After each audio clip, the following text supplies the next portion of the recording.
Greetings. We are backstage at Council Culture, and I am in session with someone that I admire, someone whose credentials and credibility are at the highest level, and he is the highest class of civilization, someone who always goes viral, and is a true doctor of clinical psychology and a certified school psychologist, and considered an expert on Pan-Africanism, the one and only Dr. Umar Johnson. Glad to be with you, brother. Pleasure, yes, pleasure, man. You know, I love our conversations and yes, sometimes our discourse, but now you in the doctor's chair, and yes, sir. You know, council culture is all about, you know, not canceling our brothers and sisters, but counseling our brothers. Yes, sir. Yes, sir.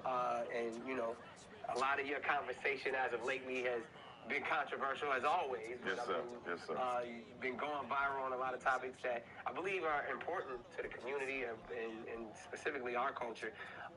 And I want to just kind of unpack this and kind of use this as a master class to, you know, almost start in a couple of different spaces. But I know the audience is definitely going to embrace it and talk back at us. Absolutely. Absolutely. So I want to unpack some interesting things. And as we always say, you know, we feel together, yes, we sir. reveal together, so we can heal together. Yes, sir. Yes, sir. And that's what it's all about. So I want to kick off, you know, something that I believe you and I mean, you're literally an expert in this space, but someone who came up in the public school system yes. myself, and I would say, I won't say a victim of it, but someone that's definitely, you know, come up against a lot of these stereotypes and classifications where, you know, diagnosed with ADHD as a young child, and still, you know, even when it comes to my mental health and, you know, the different therapy sessions I've been in with different professionals and clinicians they like to categorize us yes. For what I call our magic at sometimes. And I was a kid that came up to where even, you know, my grandmother, in her saving grace, before they could put me on any medicine, said, hey, I know how you feel about my grandson, but I'm not going to let you medicate him. Glad to hear that. And whatever classifications they gave me, I ended up, you know, taking all the standardized testing, scoring, you know, higher than the kids that didn't have it. I was like third in the nation or something like that in third grade. And they ended up putting me in GATE programs, which are gifted and talented education in the 80s, bilingual classes and stuff. Because what they saw is I was a hyperactive kid, but it was because I wasn't challenged. It was because I kind of, you know, had all the information that those teachers were teaching at that level. So once they challenged me a little bit more, therefore I was able to find some equanimity and some balance and excel as a student from that point on. Yes, sir. It was a great, you know, social experiment, to say the least, but I could have went many different ways within that. And I know because, and I want to hear a little bit about your background, because from what I know, like, not only were you a school psychologist, but you were even an administrator in certain schools. Yes. So young black men, I mean, from special education to ADHD, we get classified because the system isn't built for us, specifically the public school system. They don't understand us, and they actually get paid more money. It's a hustle. The more that they classify us with these diagnoses. So please unpack. Let's get into that. And I'm going to start. So everybody being doubled. Gave us already. Okay. Because I can use your pathway as an example to show what they do to so many of our boys. Right. So, for example, you were in the third grade. Yes. That's normally the grade when they start evaluating black boys for ADHD. Yeah. Now, just to back up for a minute, first it was ADD, Attention Deficit Disorder, 1980. Right. The problem with ADD is there's no drug that can make you pay attention. So when you deal with mental health, you have to deal with the influence of the psychiatric drug cartel. There's no such thing as talking about mental health without talking about Wall Street drug profits. They go hand in hand. Come on. Psychiatric medication is a $30 billion a year industry. You're talking big bucks for small pills. Wow. You see? So now, when you look at third grade and you look at the criteria for ADHD, a lot of what you need to display to be classified with it could be arguably considered normal behavior for an 8, 9, 10-year-old. Right. You see the contradiction right there. Right there from the beginning. Yeah. Has trouble sitting still. Yeah. He's in the 3rd grade. Right. Has difficulty paying attention. He's in the 3rd grade. What the Has fuck? trouble playing quietly. He's in the 3rd grade. So at what point is this mental illness versus you practicing discrimination against Kill this traditional nigga, man. male Fuck behavior? that. We blitzing every A play. big issue I have with ADHD is it is And the H is for hyperactive. and the H is for hyperactive. Yeah. So in 80, when you had ADD, it was just deficit, no hyper. Right. But the drug companies weren't getting paid. Right. So 7 years later, in 1987, when the DSM-2 or 3 came out, I forget which one it is, that's when they added the H. Yeah. That's right during my time. Absolutely, you see that? Yeah. So right now, the way the DSM-5 operates, Right. even if you don't meet all the criteria, I can still label your child as ADHD. Let me say that one more time. Yeah. Even if you do not meet all the criteria, I can still label you as ADHD. Right. And with the new DSM-5, Nick, they made it easier for us to classify children with ADHD because before we needed to see symptoms by like the age of 8. Right. Now it's like you need to see symptoms by like the age of 12.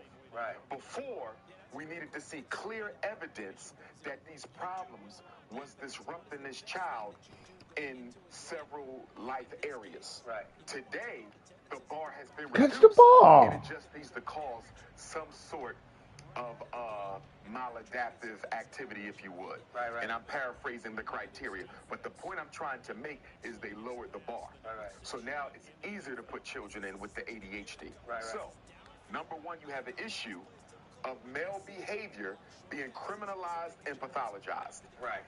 Why is that a big issue? Because most teachers are what? Female. The public school is a female empire. Most teachers are women, black or white. Right. The problem is female teachers, because they were never boys and have never lived as men, they don't know that the behavior that they see, a lot of it is normal. Right. This is what boys do. Right. If you had more male teachers, there would be less referral for ADHD. Most children, black boys in particular, are diagnosed with ADHD almost exclusively off the recommendation or complaint of a white female teacher and a frustrated black mother. A black woman and a white woman are working together, and they're driving this ADHD machine. Now, for me, one of the things that concerns me a lot about the ADHD crisis, because that's exactly what it is, Nick. We can go into some of the schools in Los Angeles, and literally, almost every boy, especially if he's black, almost everyone, if not everyone, is on some form of psychiatric medication. I don't care if it's Ritalin, Adderall, Concerta, Cycler, Metadate. How can a whole classroom have ADHD? Right. First of all, statistically speaking, only about 15% of any population should be quote-unquote disordered. Right. 15%. Right. How you end up with half the class on medication? Something is clearly wrong. And as someone who works in schools, I can tell you, if the school is poorly run, poor structure, the kids are going to be more referred for medication because they're dependent on the psychiatrist to control behavior in the school, not the Can you break that down? Because I know we said it was a hustle, but even based off of like the more students that you have on medicine or more problematic kids, the more money that the actual school can actually make. So now you're talking about ADHD meets special education. Right. Now let's talk about how ADHD meets special education. ADHD is not a special education disability. There's 13 special education disabilities. There's over 400 clinical disorders. Bipolar, borderline, depression, anxiety, schizophrenia. Oh my God. Conduct disorder, ODD. These are clinical disorders. They are not diagnosed in the school. Although I'm trained to evaluate for ADHD, if I'm going to do it, I got to do it in the clinic. In public and charter school, you cannot diagnose a mental disorder. Only learning disabilities. So you say, if that's the case, why are there so many black boys in special ed for ADHD if you just said y'all don't diagnose it in the school? Right. Because one of the 13 federal special ed classifications is other health impairment, OHI. OHI is any medical or psychiatric problem that affects your ability to learn in the classroom. Right. You see that? So your mother or father gets you diagnosed with ADHD. you bring that evaluation back to the school. Now that they have the evaluation, they can legally evaluate and consider classification for special ed purposes. Right. In other words, you can't even end up in special ed unless your parents give the school that outside diagnosis. Right. And I'm on a mission to tell parents, black parents in particular, stop getting your children evaluated for ADHD. Because if your son can learn, why does he have an IEP anyway? See, remember this, Brother Nick. In order to qualify for special ed, right, you not only must have a disability, right, it must affect your learning. Stay right there. All right. If we go to any classroom, we're going to see thousands of black boys who have no problem learning. Right. In a special ed class. Right. Why is he in there? Right. For discipline problems. It is illegal in the United States of America to place a child in special ed for behavior. Special ed is not for behavior. It is for learning problems. But guess what? Half the black boys in America are in there for what? Behavior, because their parents don't know the law, they don't know their rights, and the schools are basically discriminating against them. Wow. You see they this? get money for the special education. Yes. Here's how it works. When you evaluate a child for special education, if they qualify, their name goes into the computer. It's transferred to the State Department of Education. If we take California, that would be Sacramento. Normally, by the end of the month, there's an electronic transfer of funds to that school district for your child. Wow. On average, special ed children are worth twice as much as the regular. So let's say Nick and Umar are second graders. Right. Nick is a regular student. Umar was referred for special ed. Right. I qualify. Right. Let's say the school district we attend spends $9,000 per pupil. Right. Right? Once I qualify for special ed, I'm not worth $9 no more. I'm worth $18,000. It's double your money. And they get that extra $9 every year I'm in special ed. So if you're getting an extra $9, let's say we're in second grade. Yeah. Extra $9, you got 10 more years out of school before you graduate. Right. That's 9,000 times 10 years. Yeah. That's an extra 90,000. One kid. One kid. What about 100? What about 1,000? So I want you to see that special ed is a multi-million-dollar empire based on lies. Right. And why do I say lies? Most of our children who end up in special ed are not there because they can't learn. It's because they can't control their behavior. Let me take that back. Haven't been taught how to control their behavior, or they haven't been taught the skill for which they're being evaluated. 80% of kids who are put in special ed, Brother Nick, are put in for reading problems. Reading, right? Which I have had all my life. You see? Yeah. Right, reading. Yeah. So, but can be taught to overcome it. Can be taught to overcome it. Yeah. So why you got all these children in there for reading? We don't have people who can teach children how to read? Right. Of course we can. You got two issues. In order to properly teach reading, you really need to have some kind of a phonics approach. Most public schools, a lot of them, have taken phonics out of the instruction. Yeah. Phonics is basically mastering the letter-sound association. Yeah. If you don't master the letter-sound association, how you ever going to learn how to read? Right. You see that? Yeah. So the reason why a lot of children are disadvantaged in learning reading is phonics has been removed from the instruction. Now, let's That go can to be taught at an infant level. That can be taught at an infant level. Children can read at 3. Yeah, right. What do you mean they can't read at 13 with normal intelligence? Right. Now, let's go to the home. This is where we got to take responsibility. Right. Most parents, they just celebrated Christmas. They bought a whole bunch of gifts, right? Right. How many had books under the Christmas tree? How many had a dictionary under the Christmas tree with more than 100 pages? Phonics program. How many had a thesaurus under the Christmas tree? Right. How many bought a complete set of encyclopedia A through Z under the Christmas tree? Right. Most of what was under the Christmas tree was tablets, cell phones, HD TVs, laptops, video games, clothes, hair, sneaks, right? Now, most parents would never even realize this, Nick. You are consciously investing in your son's future incarceration. Why am I saying that? Because if he's in the 5th grade, reading on a second, and you just bought him a video game, an HD TV, a tablet, and a phone, what's the chances he's going to be doing any more work to improve his reading skills? He's not. You just invested in his distractions. You just invested in his future mass incarceration. You see that?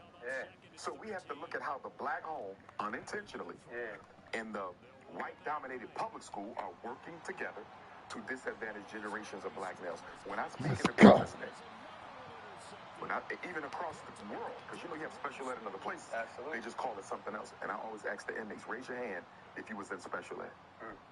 It's not a question of how many hands go up. It's a question of how many hands don't go up. Nearly everybody in there, black or white, had an IEP coming through school. Well, this is the thing where I wanted to go to, because you showed the economic infrastructure of, everything from the pills and the diagnosis and the prescriptions, from ADHD to any other disorder. Yes, sir. And then you showed the infrastructure of how, they're making money based off of your classification with special education. But then the one thing that we all hear about from time to time, and is you brought it up, is the school to prison pipeline. And that idea of just like, they're not here to educate us, they're really here to prepare us. And there's even been standardized testing to where at the 3rd, 4th grade level that they can determine which one of these students will spend time in a penitentiary, and probably how much time they'll spend in there. And I mean, I would love for you to kind of unpack that a little bit more, but just seeing how severe it is not that we're not just sitting here having a conversation about, your kid's classification. It's really about, this is that systemic process of how black men of color are really structured to say, all right, we're going to put you in this public.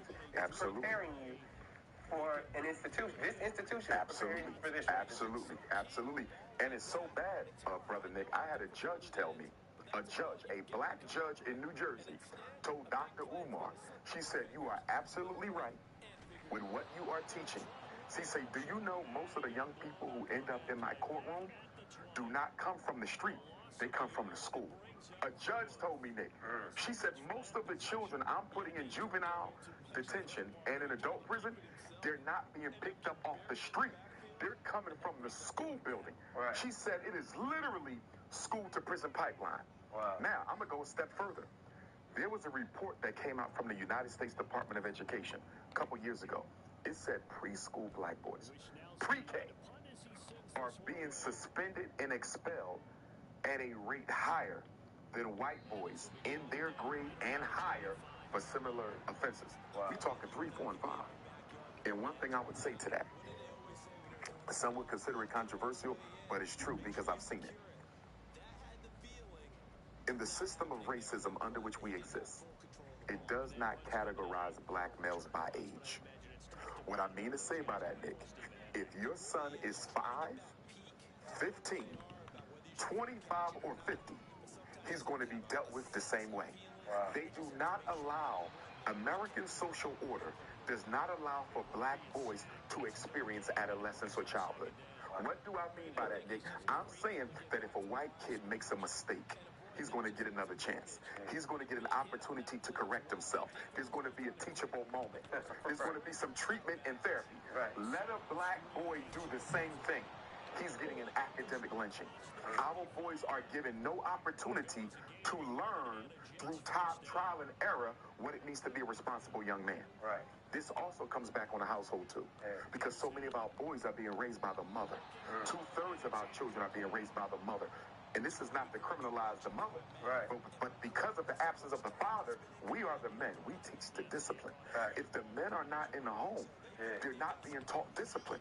So you have a kid who's 4, 5, 6, 7, 8, 9 times likely to be disadvantaged because of his color, and we're not even making sure they have the discipline necessary to survive the system. So we actually prepare them for the academic slaughter. So, I mean, I gotta ask this. I mean, you kind of laid it all out there. What's the solution? How do we heal in this infrastructure? I mean, because you've given us a wealth of information, and it's all factual. But with us knowing that, nothing has changed because why? I mean, that's a great question. Before I answer that, I want to double back on something I didn't answer that you brought up. You mentioned standardized testing. Our people in American society, outside of psychologists and psychiatrists, I don't think we really understand how standardized testing came to be used in this country. Standardized testing was brought to America. There was a white psychologist in New Jersey, Henry H. Goddard. He went to France and got the Binet-Simon scale. Well, it wasn't Simon. It wasn't Binet yet. It was just Binet-Simon scale from a French psychologist. He brought this IQ test back to America, and they used this IQ test to decide who would fight on the front line of the World War because they weren't intelligent enough and who would stay back and work in the office because they had a higher IQ. Wow. This same test, Nick, was used to justify sterilization of women. Yep. You understand? Yeah. You see this? Yeah. Black and white. Yeah. And it was also used to that cleansing. Absolutely. Eugenics. Eugenics, yeah. You cannot talk about psychology in America without talking about eugenics. Yeah. The word eugenics means good stock. Yep. It comes from Francis Galton, who was the cousin to Charles Darwin in the UK. Yeah. And he basically said, white people are superior, but our genes are inferior. Yeah. Black people are inferior, but their genes are superior. Yeah. So what we have to do is systematically reproduce ourselves and systematically prevent them from reproducing with each other and especially with us. Yeah. That is what gave birth to eugenics or racial cleansing, which is still with us. Which started here in America. Absolutely. Absolutely. Absolutely. Yeah. Adolf Hitler got his program from the United States. Yeah. It was already in effect here. Yeah. Fannie Lou Hamer, as you know, the activist from Mississippi, the Mississippi Freedom Democratic Party. Let's go, I want to plug this. She has to be given her credit because Queen of the Fannie Lou Hamer, Brother Nick, is a big reason why we got the 1964 Voting Rights Act. Now, Dr. King ultimately hit the home run, but without her testimony in Atlantic City, we don't get it. And we often forget Fannie Lou, but you know she was sterilized against her will. Really? Fannie Lou Hamer went to the hospital for some kind of condition, and they sterilized her against her will. And many of our ancestors went through this. Basically, black people are psychologically inferior, so goes the propaganda that stopped them from having children. You see, I'm bringing this up, Nick. The Margaret Sangers. The Margaret Sangers of the world. Get rid of what she called them, useless eaters. Yeah. You see, so I'm bringing this up, Nick, because feeble-minded. Exactly. Exactly. The Journal of Birth Control. Yeah. Because remember what she said. She said, before I die, I need the birth control pill to become legal. She transitioned before the birth control got approved. Right. But her whole life was creating this thing that a woman could swallow and stop her from having babies. Yeah. And you know, when you look at abortion in black women, I think we've murdered over 3 million children in utero since 1970. So when you talk about black on black crime, it ain't just about the street. It starts in the womb. Absolutely. So now, getting back to eugenics and racial science and psychology, most of the fathers of white psychology were racists. The reason I have to bring this up, Nick, is because we are talking about mental health, right? So we've seen all the things Freud has said. Absolutely. So here goes the question, Brother Nick. We have mental illness in the black community. There's no getting around it. But can we hold black people accountable for not seeking treatment from the very industry and institution, psychology and psychiatry, that help create the oppression that we suffer from? About a year ago, Nick, or two, the American Psychological Association apologized to black America. They said, we're sorry for the role we played in your oppression. And I did a whole seminar on it, Nick, because I said the American Psychological Association and the American Psychiatric Association, because I believe they both issued an apology, but you're still being hypocritical. Why did I say that, Nick?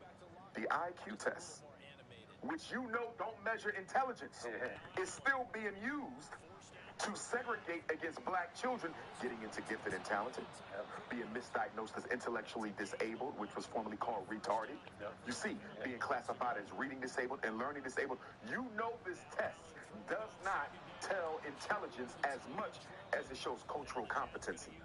So if you're sorry, why are we still using it? Using the same test. Do you understand? And then so if you break that down, just so people understand, when they test our young children, they're testing them with words that they would never be familiar with. They're testing them with geography and things that they've never been taught, never been exposed. Because you may not know the capital of this city, or because you don't know the definition of this word. How is that intelligence? How is that intellectual inferiority? It's a cultural thing, because the student or the children in certain areas that are familiar with that type of stuff, but you ask them some questions about our culture and where we're from, and they would fail just as much as we fail about their culture. And you had a psychologist who did that. It was a psychologist, I'm not sure if the psychologist is still alive, came up with a test called Black Intellectual Test of Cultural Homogeneity. This psychologist said, I'm tired of black kids being considered intellectually inferior and intellectually disabled, mentally retarded at that time off of a white man assessment. Right. So I'm going to come up with a black man assessment and give it to white children. See how they feel. And he showed the same thing, that IQ testing is more about cultural competency, and it was called the Bitch 100, black intellectual test of cultural homogeneity. Listen, I've been giving IQ tests for 25 years. Yeah. I can probably give the test without the protocol because I give it so much. Right. It's not telling me how smart they are, Nick. It does show me how they think, but it does not tell me how intelligent they are. First of all, I'm going to tell you this, based off of my own experience, 25% of a child's performance is attributed to their effort and motivation when they sat down. Let's go. You see that? Yeah. Your daughter might be gifted, Nick, but if she sits in my chair and she ain't interested today, she might bomb out and look retarded. It might be the smartest kid in the state. You see? So a big problem I had with testing is a small sample size of what you truly know and what you truly can do. Wow. Do you see that? Yeah. It's a small sample size. When you sit down and take that test, Nick, it might be, 10 comprehension questions, 10 math questions, 10 reading questions. Well, if I get 4 of them wrong, I might be done.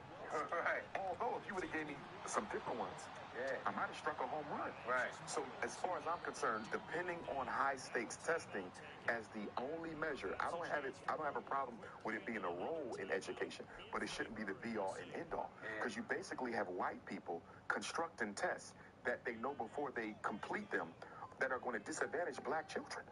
When testing was brought to America to segregate against particular groups. Let me say that one more time. I need your audience to hear this. Testing was brought to America to segregate against different groups. And I'm going to prove it to you. Not only will you see this in the history, because it's documented, but let's go to today.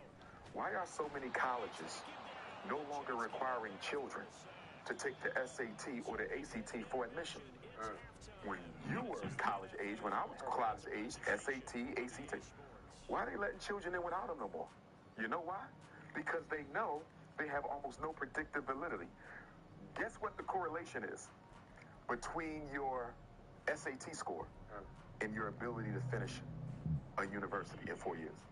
It's almost a zero. Wow. The SAT test, which was started by a eugenicist, Carl Brigham, is the founder of the SAT test. Wow. He wanted to exterminate black people. Do the research.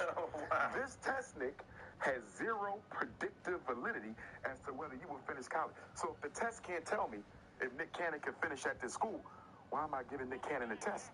To keep Nick Cannon from being admitted to the school. Wow. Wow. You broke that down.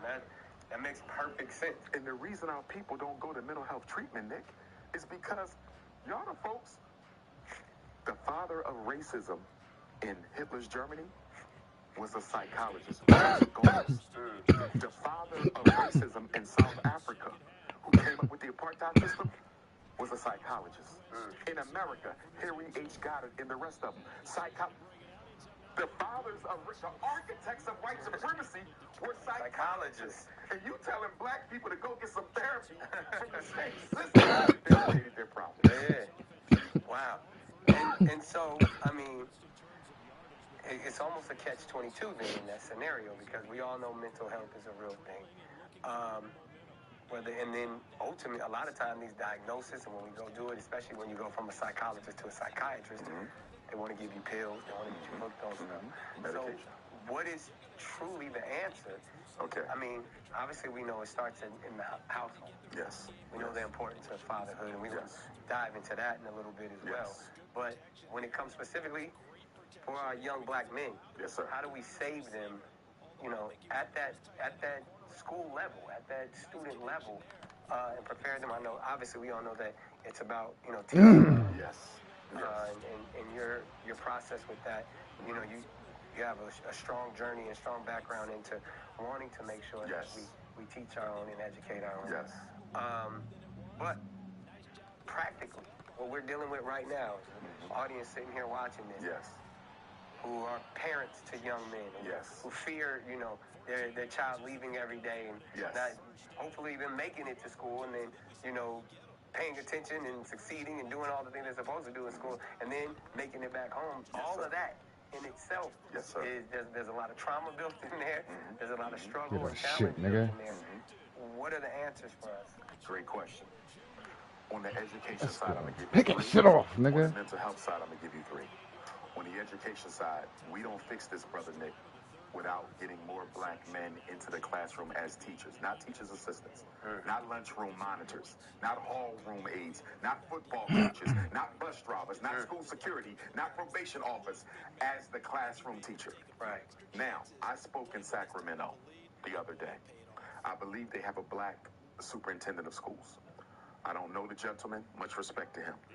But he was quoted in the media as having said he's looking for black teachers and can't find them.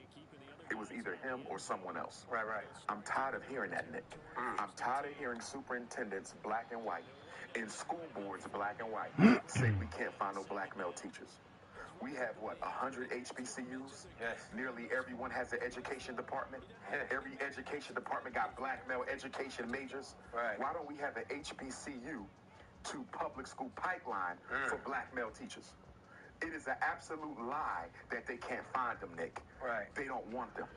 And I'm going to go on record respectfully by saying the white female teachers of America don't want black male teachers in them schools. Because if we are in there, we're not going to tolerate the racism that some of those teachers, not all, but some of those teachers exhibit towards our children. Exhibit. Absolutely. Just the fear of the young black man. They're scared of their students. And the research shows that teachers pay more attention to children who look like their own. This is the research. So if most teachers are white female, and you pay attention to the children who look more like your own, who's going to get the most attention in a predominantly black classroom? The light-skinned children. The dark-skinned children are not. Nick, I can take you into schools and take you to the emotional support class, take you to the learning support class, and then take you to the gifted class. And you will see a noticeable color difference. You will notice that many of the gifted children are tan to yellow, and the emotionally disturbed and learning disabled are tan to dark. It's color coded.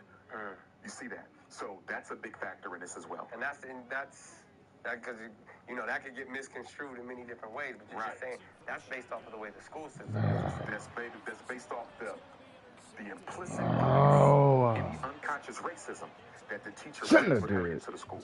Should've just fucking ran. I knew it. They do not drop their biases and assumptions and prejudices at the front door. They operate, even if you try to control your prejudice, and the research shows this, even if you try to control your prejudice, Nick, it will still operate subconsciously. We see it. The number one predictor of academic success in the classroom is not the teacher or how much money spent on the students or whether the parents are married or whether his pants are sagging or what his IQ score is. The number one predictor of academic achievement is the teacher's belief in the children to learn. Simple. So when are we going to start having a conversation about implicit bias and unconscious racism in low achievement of black boys? They will only reach the bar you set. And if you don't believe they can reach the bar, they'll never strive towards it. There is a self-fulfilling prophecy operating in the classroom where black children are, and boys in particular. We got to get black men in the classroom. That's number one. Number two, every school district in America that's serious, Nick, about changing the outcomes for African-American male learners and females too, because they're catching up, there should be an Office of Black Male Excellence. You feel me? Oakland schools, where's your Office of Black Male Excellence? Philadelphia School District, where's your Office of Black Male Excellence? Los Angeles, Phoenix, Atlanta. Tell them what that will produce and the purpose of it. Absolutely. If you have an Office of Black Male Excellence, Nick, that means there's an officer whose job is to make sure the black males succeed. That means we're checking the discipline. We're working with the parents. We're getting them jobs. We're getting them mentorship. We're bringing Nick Cannon in to talk and to motivate them. You see, we are making sure they learn the trades, because another thing too, Nick, what really hurt us was when we allowed the system to de-industrialize the high schools. Take out the vocation. Yes. When you drive around LA, who you see working on these new projects? It's not black folks, because we ain't got the skills that pay the bills.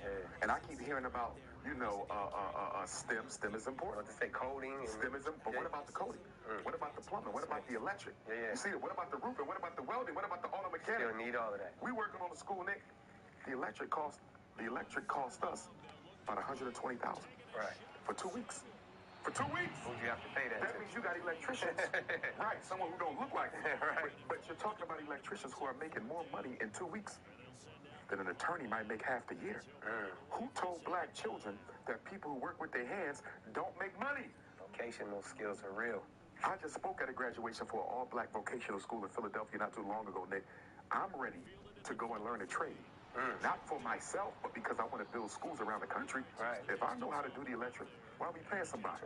If I know how to frame out, you see what I'm saying? If I know how to do the roof, we'll be paying somebody. So I'm thinking about picking up a couple of these skills so I ain't got to sit around waiting for the right contractor to come by. At least so you know they ain't go finesse you. Absolutely. So number one, gotta bring the building trades back. Right. Office of Black Male Excellence to fly our boys bomber escort through all the turbulence of public education. Thank and you. deliver That them play successfully weak to the as other What side. about the people that would say that's not fair? Reverse racism.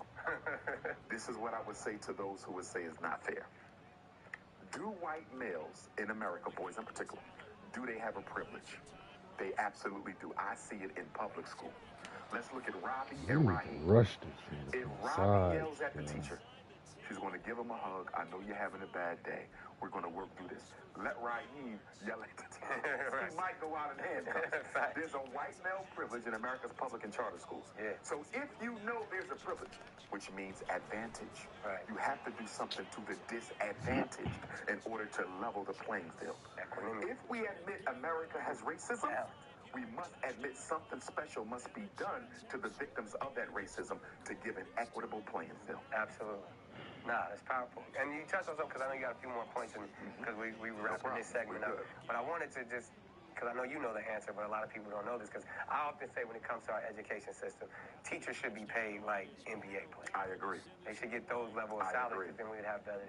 What is the average salary for a teacher? Because as we're trying to make sure there's male teachers out there, what current? It varies where you live. Right. So, for example, if you take the school district of Philadelphia, where I live, I believe the average teaching salary right now, I could be a little off, is somewhere between 45 and 65, right?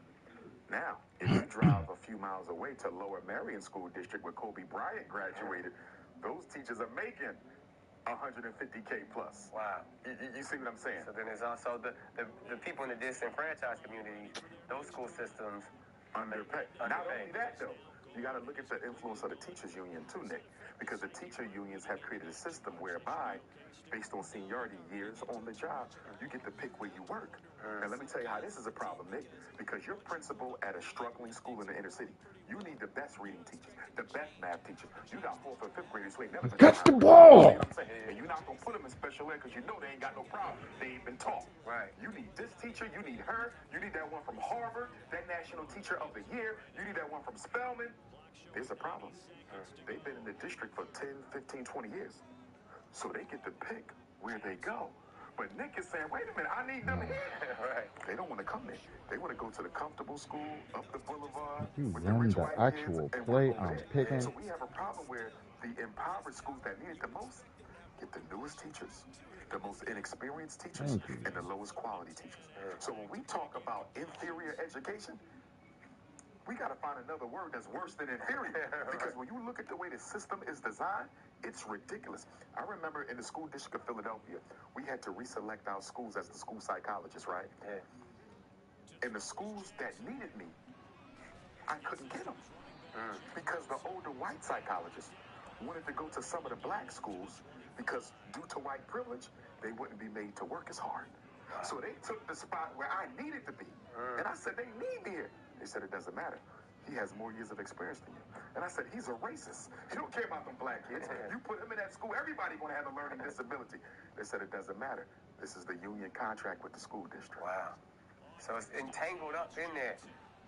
The least important person in a public school district is a black student.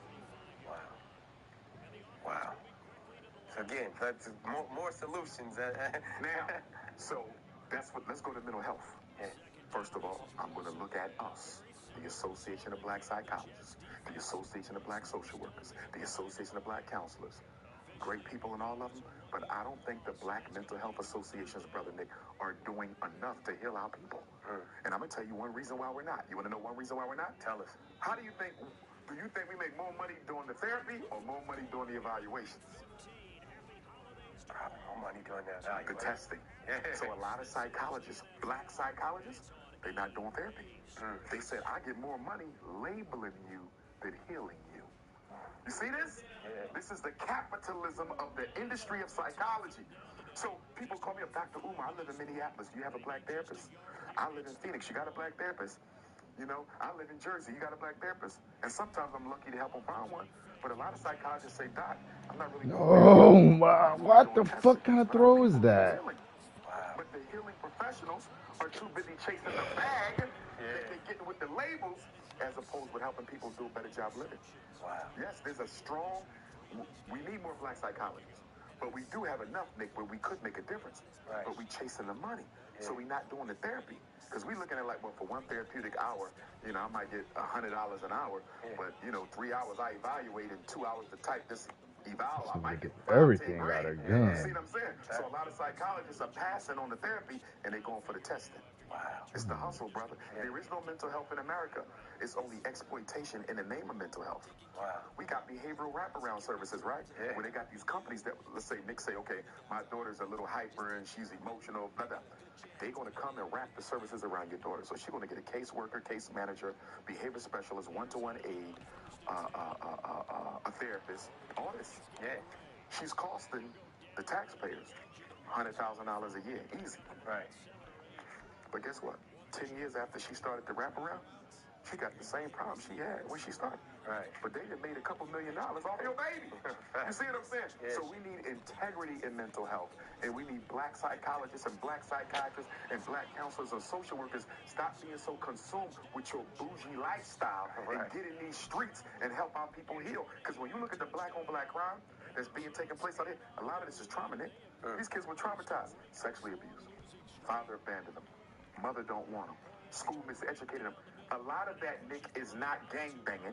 It's not drug dealing. I'm hurt. I'm in pain. And since energy cannot be destroyed, it can only be transformed, I'm going to put my pain in somebody else by taking somebody's child's life. A lot of that is nothing but therapy, brother. I had a white Jewish professor tell me, he told me, he said, Dr. Umar, at least 15 to 20% of the violence in your neighborhood is due to the side effects of the psychiatric medication we give y'all children. A Jewish psychologist told me that in grad school, Nick.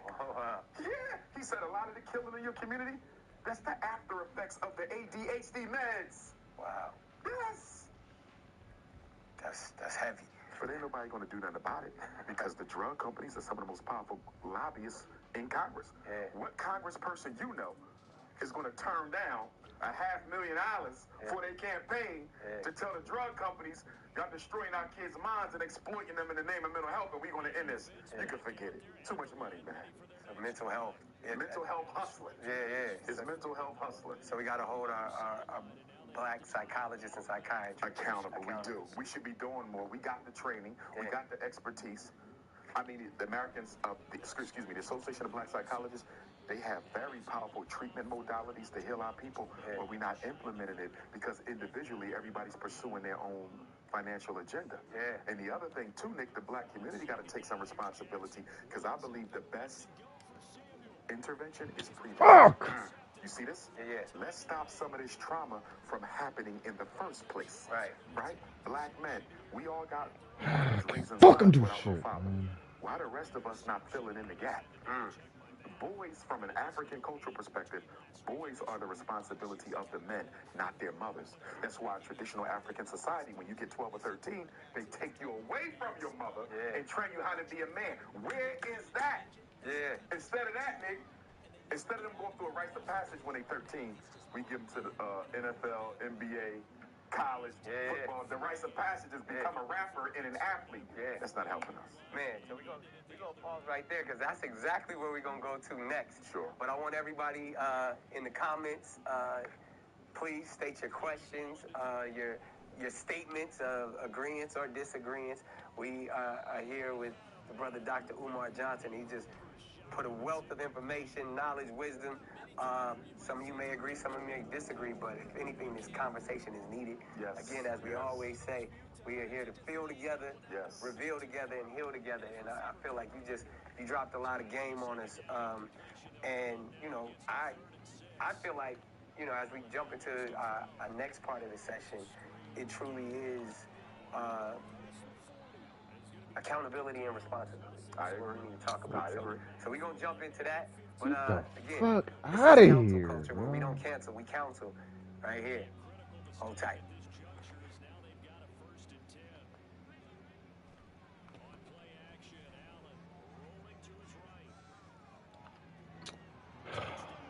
Get the fuck out of here.